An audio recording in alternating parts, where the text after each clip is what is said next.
ನಮಸ್ಕಾರ ಸ್ನೇಹಿತರೆ. ಇಂದು ನಾವು ಹಿಂದೂ ಪುರಾಣದ ಅತ್ಯಂತ ಅದ್ಭುತ ಮತ್ತು ರೋಮಾಂಚಕ ಕಥೆಯನ್ನು ತಿಳಿದುಕೊಳ್ಳೋಣ.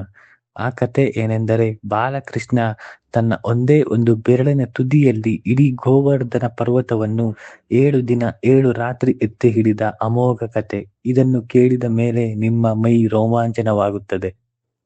ಈ ಕಥೆ ಕೇವಲ ಒಂದು ಪವಾಡದ ಕಥೆಯಲ್ಲ. ಇದರ ಹಿಂದೆ ಒಂದು ಮಹಾ ತತ್ವ ಅಡಗಿದೆ. ಒಂದು ಆಳವಾದ ಸಂದೇಶವಿದೆ. ಅದನ್ನು ತಿಳಿದುಕೊಳ್ಳೋಣ.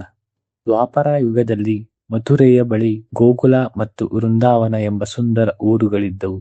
ಆ ಊರಿನ ಜನರನ್ನು ಗೋಪರು ಮತ್ತು ಗೋಪಿಯರು ಎಂದು ಕರೆಯುತ್ತಿದ್ದರು. ಅವರ ಜೀವನ ಮೊಸರು, ಬೆಣ್ಣೆ, ಹಾಲು ಮತ್ತು ದನಗಳ ಸುತ್ತ ತಿರುಗುತ್ತಿತ್ತು.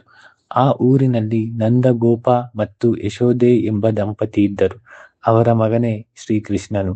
ಬಾಲ್ಯದಿಂದಲೂ ಕೃಷ್ಣ ಅಸಾಧಾರಣ ಮಗು. ಹುಟ್ಟುವಿನಿಂದ ಅನೇಕ ಪವಾಡಗಳನ್ನು ಮಾಡಿದ. ಪೂತನಿಯನ್ನು ವಧಿಸಿದ, ಕಾಳಿಂಗ ಸರ್ಪವನ್ನು ಮಣಿಸಿದ, ಅನೇಕ ರಾಕ್ಷಸರನ್ನು ಸಂಹರಿಸಿದ. ಆದರೆ ಗೋವರ್ಧನ ಪರ್ವತವನ್ನು ಎತ್ತಿದ ಕಥೆ ಎಲ್ಲದಕ್ಕಿಂತ ಭಿನ್ನ ಮತ್ತು ಆಳವಾದ ಅರ್ಥ ಹೊಂದಿದೆ. ಪ್ರತಿ ವರ್ಷ ಮಳೆಗಾಲ ಬರುವ ಮೊದಲು ಗೋಕುಲದ ಜನ ಒಂದು ವಿಶೇಷ ಪೂಜೆ ಮಾಡುತ್ತಿದ್ದರು. ಆ ಪೂಜೆ ದೇವರಾಜ ಇಂದ್ರನಿಗಾಗಿ. ಇಂದ್ರ ಮಳೆಯ ಅಧಿಪತಿ ಎಂದು ನಂಬಿದ್ದರು. ಅವನನ್ನು ಒಲಿಸಿಕೊಂಡರೆ ಒಳ್ಳೆ ಮಳೆ ಬರುತ್ತದೆ, ಬೆಳೆ ಚೆನ್ನಾಗಿ ಬರುತ್ತದೆ, ದನಕರುಗಳಿಗೆ ನೀರು, ಹುಲ್ಲು ಸಿಗುತ್ತದೆ ಎಂದು ನಂಬಿದ್ದರು. ಈ ಪೂಜೆ ಮಾಡದಿದ್ದರೆ ಇಂದ್ರ ಕೋಪಗೊಳ್ಳುತ್ತಾನೆ, ಮಳೆ ಕೊಡುವುದಿಲ್ಲ ಎಂಬ ಭಯ ಊರಿನ ಜನರಲ್ಲಿ ಇತ್ತು. ಹಲವು ತಲೆಮಾರುಗಳಿಂದ ಈ ಪದ್ಧತಿ ನಡೆದು ಬಂದಿತ್ತು. ಯಾರೂ ಅದನ್ನು ಪ್ರಶ್ನಿಸಿರಲಿಲ್ಲ. ನಂದಗೋಪ ಮತ್ತು ಊರಿನ ಹಿರಿಯರು ಈ ಪೂಜೆಗೆ ದೊಡ್ಡ ಪ್ರಮಾಣದಲ್ಲಿ ತಯಾರಿ ನಡೆಸುತ್ತಿದ್ದರು. ಒಂದು ದಿನ ಬಾಲಕ ಕೃಷ್ಣ ತನ್ನ ತಂದೆ ನಂದಗೋಪ ಮತ್ತು ಊರಿನ ಹಿರಿಯರು ಇಂದ್ರ ಪೂಜೆಗೆ ತಯಾರಿ ಮಾಡುತ್ತಿದ್ದನ್ನು ನೋಡಿದ. ಕೃಷ್ಣನು ಕೇಳಿದ, ತಂದೆ, ಈ ಪೂಜೆ ಯಾರಿಗಾಗಿ, ಯಾಕಾಗಿ ಮಾಡುತ್ತಿದ್ದೀರಿ? ನಂದಗೋಪ ಇಂದ್ರ ಪೂಜೆಯ ಕಾರಣವನ್ನು ವಿವರಿಸಿದ. ಕೃಷ್ಣನು ಮತ್ತೆ ಕೇಳಿದ, ತಂದೆ, ಇಂದ್ರ ನಿಮಗೆ ಮಳೆ ಕೊಡಲಿಲ್ಲವೇ? ಅಥವಾ ನೀವು ವಾಸಿಸುವ ಈ ನೆಲ, ನೀರು, ಹುಲ್ಲು ಕೊಟ್ಟ ಗೋವರ್ಧನ ಪರ್ವತ ಕೊಡಲಿಲ್ಲವೇ? ನಿಮ್ಮ ದನಗಳು ಮೇಯುವುದು ಯಾವ ಪರ್ವತದ ತಪ್ಪಲಿನಲ್ಲಿ? ಊರಿನ ಹಿರಿಯರಿಗೆ ಈ ಪ್ರಶ್ನೆ ಬಹಳ ವಿಚಿತ್ರವಾಗಿ ತೋರಿತು. ಒಬ್ಬ ಮಗು ಇಂದ್ರ ಪೂಜೆಯನ್ನು ಪ್ರಶ್ನಿಸುವುದೇ, ಇದು ಅಪಾಯ ತರಬಹುದು ಎಂದು ಭಯಪಟ್ಟರು. ಕೃಷ್ಣ ತನ್ನ ಮಾತನ್ನು ಮುಂದುವರೆಸಿದ. ಇಂದ್ರ ನಮಗೆ ಏನು ಕೊಟ್ಟ? ಅವನು ದೂರದ ಸ್ವರ್ಗದಲ್ಲಿ ಇದ್ದಾನೆ. ಆದರೆ ಈ ಗೋವರ್ಧನ ಪರ್ವತ ನಮ್ಮ ದನಗಳಿಗೆ ಹುಲ್ಲು ಕೊಡುತ್ತದೆ, ಮಳೆ ಬಂದಾಗ ನಮಗೆ ಆಸರೆ ಕೊಡುತ್ತದೆ, ನದಿ ಹರಿಸುತ್ತದೆ, ತಂಪು ಹವೆ ಕೊಡುತ್ತದೆ. ನೀವು ಇಂದ್ರನ ಬದಲು ಗೋವರ್ಧನ ಪರ್ವತವನ್ನು ಪೂಜಿಸಿ ಎಂದು ಕೃಷ್ಣನು ಹೇಳಿದ. ಕೃಷ್ಣನ ಮಾತು ಕೇಳಿ ಊರಿನ ಜನ ಮೊದಲು ಗಾಬರಿಪಟ್ಟರು. ಆದರೆ ಕೃಷ್ಣನ ಮಾತಿನಲ್ಲಿ ಎಷ್ಟೊಂದು ಸತ್ಯವಿತ್ತು. ನಿಜವಾಗಲೂ ಗೋವರ್ಧನ ಪರ್ವತವೇ ಅವರ ಜೀವನದ ಆಧಾರವಾಗಿತ್ತು. ಕೃಷ್ಣನ ಒಪ್ಪಿಸುವಿಕೆಯ ಮೇಲೆ ಊರಿನ ಜನ ಇಂದ್ರ ಪೂಜೆ ಬಿಟ್ಟು ಗೋವರ್ಧನ ಪರ್ವತವನ್ನು ಪೂಜೆ ಮಾಡಿದರು. ಊರ ತುಂಬಾ ಸಂಭ್ರಮ ಮೂಡಿತು. ಹಾಡು ಹಸೆ ನಡೆಯಿತು. ಗೋವರ್ಧನ ಪರ್ವತಕ್ಕೆ ಅರ್ಪಣೆ ಮಾಡಿದರು. ಸ್ವರ್ಗದಲ್ಲಿ ಕುಳಿತ ಇಂದ್ರ ಇದನ್ನು ನೋಡಿ ಕೆರಳಿದ. ಅವನ ಅಹಂಕಾರಕ್ಕೆ ತೀವ್ರ ಪೆಟ್ಟು ಬಿದ್ದಿತು. ಒಬ್ಬ ಸಾಮಾನ್ಯ ಗೊಲ್ಲನ ಮಗ ನನ್ನ ಪೂಜೆಯನ್ನು ನಿಲ್ಲಿಸುವುದೇ? ದೇವರಾಜ ಇಂದ್ರನಿಗೆ ಈ ಅವಮಾನವೇ ಎಂದು ಸಿಟ್ಟಾದ. ತಕ್ಷಣ ತನ್ನ ಮೇಘ ಸೈನ್ಯಕ್ಕೆ ಆಜ್ಞೆ ಕೊಟ್ಟ, ಹೋಗಿ ಗೋಕುಲವನ್ನು ಮುಳುಗಿಸಿ. ಅಲ್ಲಿನ ಮನುಷ್ಯ, ಮೃಗ, ಗಿಡ, ಮರ ಎಲ್ಲವೂ ಕೊಚ್ಚಿ ಹೋಗಲಿ. ಇಂದ್ರ ಸಾಮಾನ್ಯ ಮೋಡಗಳಿಗೆ ಅಲ್ಲ, ಪ್ರಳಯ ಮೋಡಗಳಿಗೆ ಆಜ್ಞೆ ನೀಡಿದ. ಸಾಮ್ವರ್ತ, ಆವರ್ತ, ಪುಷ್ಕಲ ಎಂಬ ಭಯಂಕರ ಮೋಡಗಳು ಗೋಕುಲದ ಕಡೆ ತೆರಳಿದವು. ಇದು ಸಾಮಾನ್ಯ ಮಳೆ ಅಲ್ಲ, ಇದು ಇಡೀ ಪ್ರದೇಶವನ್ನು ನಾಶ ಮಾಡಲು ಬರುವ ಪ್ರಳಯ. ಕ್ಷಣ ಮಾತ್ರದಲ್ಲಿ ಆಕಾಶ ಕಪ್ಪಾಯಿತು. ಮೋಡಗಳು ಗುಡುಗಿದವು. ಮಿಂಚು ಹೊಳೆಯಿತು. ಭಾರೀ ಮಳೆ ಆರಂಭವಾಯಿತು. ಮಳೆ ಅಂದರೆ ಸಾಮಾನ್ಯ ಮಳೆಯಲ್ಲ. ಬೆಟ್ಟದ ಮೇಲಿಂದ ನೀರು ಹೊಳೆಯಂತೆ ಹರಿಯತೊಡಗಿತು. ಗಾಳಿ ಭಯಂಕರವಾಗಿ ಬೀಸಿತು. ಜನ ಓಡಲು ದಾರಿ ಕಾಣದಾಯಿತು.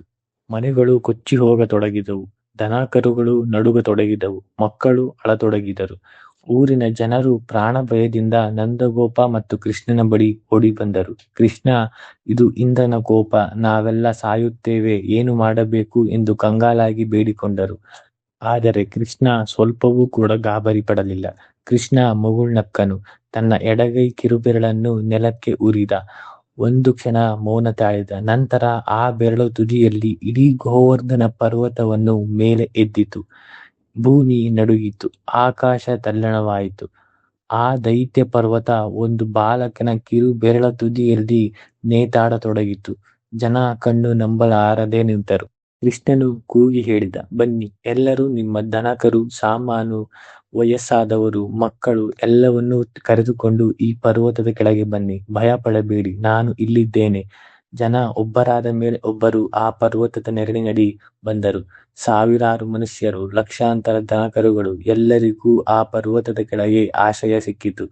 ಮಳೆ ಹೊರಗೆ ಸುರಿಯತೊಡಗಿತು, ಆದರೆ ಒಳಗೆ ಒಂದು ಹನಿಯೂ ಕೂಡ ಬೀಳಲಿಲ್ಲ. ಇಂದ್ರ ಇನ್ನಷ್ಟು ಕೋಪಗೊಂಡ, ಇನ್ನಷ್ಟು ಮೋಡ ಕಳಿಸಿದ. ಮಳೆ ಭಯಂಕರವಾಯಿತು, ಆದರೆ ಕೃಷ್ಣ ಎಳ್ಳಷ್ಟೂ ಅಲ್ಲಾಡಲಿಲ್ಲ. 1 ದಿನ, 2 ದಿನ, 3 ದಿನ, ಇದೇ ರೀತಿ 7 ದಿನ 7 ರಾತ್ರಿ ಸತತವಾಗಿ ಮಳೆ ಸುರಿಯಿತು. ಅಷ್ಟೂ ಸಮಯ ಕೃಷ್ಣ ಒಂದೇ ಭಂಗಿಯಲ್ಲಿ ನಿಂತ. ಕೈ ಕೆಳಗಿಳಿಸಲಿಲ್ಲ, ಮುಖದಲ್ಲಿ ಆಯಾಸ ಗುರುತಿಸಲಿಲ್ಲ, ಬೆರಳ ತುದಿಯಲ್ಲಿ ಪರ್ವತ ಅಲ್ಲಾಡಲಿಲ್ಲ. ಊರಿನ ಜನ ಪರ್ವತದ ಕೆಳಗೆ ಸುರಕ್ಷಿತವಾಗಿದ್ದರು. ಕೆಲವರು ನಿದ್ದೆ ಮಾಡುತ್ತಿದ್ದರು, ಕೆಲವರು ಊಟ ಮಾಡಿದರು, ಮಕ್ಕಳು ಆಟ ಆಡುತ್ತಿದ್ದರು. ಆದರೆ ಕೃಷ್ಣ ಎಲ್ಲರ ರಕ್ಷಣೆಗಾಗಿ ನಿಂತಿದ್ದ. ಇದನ್ನು ನೋಡಿ ದೇವತೆಗಳೇ ಆಶ್ಚರ್ಯಪಟ್ಟರು. ಸ್ವರ್ಗದಲ್ಲಿ ಮಾತು ಹರಡಿತು, ಭೂಮಿಯಲ್ಲಿ ಸ್ವತಃ ವಿಷ್ಣು ಅವತರಿಸಿದ್ದಾನೆ. 7 ದಿನ ಕಳೆದ ಮೇಲೆ ಇಂದ್ರನ ಕೋಪ ಕರಗಿತು. ಮಳೆ ನಿಂತಿತು, ಮೋಡಗಳು ಚದುರಿದವು, ಆಕಾಶ ತಿಳಿಯಾಯಿತು. ಇಂದ್ರ ತಾನು ಯಾರ ವಿರುದ್ಧ ಯುದ್ಧ ಮಾಡಿದೆ ಎಂದು ತಿಳಿದುಕೊಂಡನು.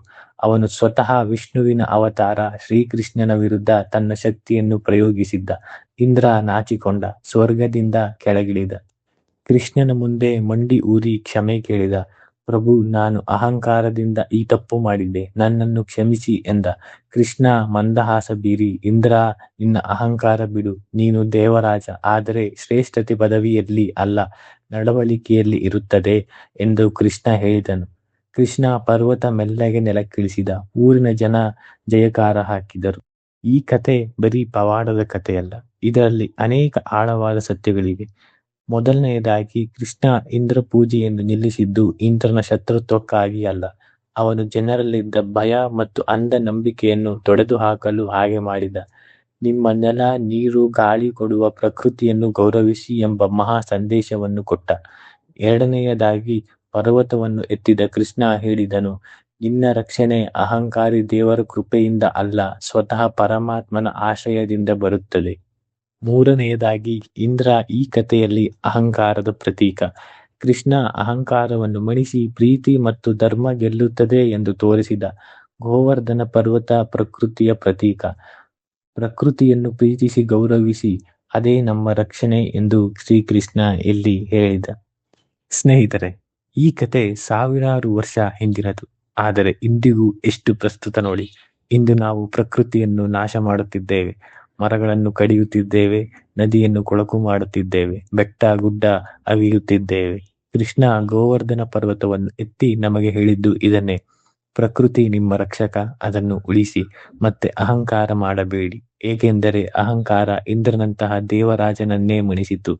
ನಮ್ಮ ಕತೆ ಏನಾಗುತ್ತದೆ? ಕೃಷ್ಣ ಒಂದೇ ಬೇರಿನಲ್ಲಿ ಪರ್ವತವನ್ನು ಎತ್ತಿದ. ಅದು ಶಕ್ತಿ ಪ್ರದರ್ಶನ ಅಲ್ಲ, ಅದು ಪ್ರೀತಿ ಪ್ರದರ್ಶನ. ತನ್ನ ಜನರನ್ನು ರಕ್ಷಿಸಲು ಪರಮಾತ್ಮ ಯಾವ ಮಟ್ಟಕ್ಕಾದರೂ ಹೋಗುತ್ತಾನೆ ಎಂಬ ಸಂದೇಶ ಅದರಲ್ಲಿ ಅಡಗಿದೆ. ಕೃಷ್ಣಾರ್ಪಣಮಸ್ತು ಅಂತ ಹೇಳ್ತಾ, ಈ ಮಾಹಿತಿ ನಿಮ್ಗೆ ಇಷ್ಟ ಆಗಿದ್ರೆ ಈ ವಿಡಿಯೋನ ಲೈಕ್ ಮಾಡಿ ಮತ್ತೆ ಶೇರ್ ಮಾಡಿ. ಮತ್ತಷ್ಟು ಇಂತಹ ಕಥೆಗಳಿಗಾಗಿ ನಮ್ಮ ಚಾನೆಲ್ನ ಸಬ್ಸ್ಕ್ರೈಬ್ ಮಾಡಿ. ಧನ್ಯವಾದಗಳು.